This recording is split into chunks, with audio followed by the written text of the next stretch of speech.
මාසයේ බස් ගාස්තු ඉහළ යන බවට ඉඟියක්. නියත ලෙසම එළඹෙන ජූලි මාසයේදී බස් ගාස්තු සැලකිය යුතු ගණනකින් ඉහළ දැමීමට සිදුවන බව ලංකා පෞද්ගලික බස් හිමියන්ගේ සංගමේ සභාපති ගෑමුණු විජයරත්න මහතා ප්‍රකාශ කරනවා. ඔහු මේ බව පැවසුවේ මාර්තු මාස 31 වනදා ඉන්ධන මිලෙහි සිදු කළ සංශෝධන සම්බන්ධයෙන් මාධ්‍ය වෙත අදහස් දක්වමින්. ඩීසල් මිල සැලකිය යුතු ප්‍රමාණයකින් අඩු කරා නම් බස් ගාස්තුවේ වාසිය ජනතාවට ලබා දෙන්න තිබුණා. නමුත් දැන් අඩු කළ තියෙන පෙට්‍රල්. වගකීමෙන් මම කියනවා ජූනි මුල වෙනකොට වාර්ෂික බස් ගාස්තු වෙනවා.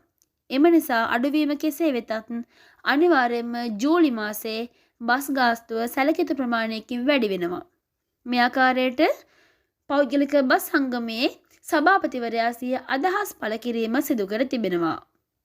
මෙවැනි උණුසුම් පුවත් ලදසැනින් දැනගන්න දැන්ම අපගේ channel එක subscribe කර bell icon එක ක්‍රියාත්මක කරන්න.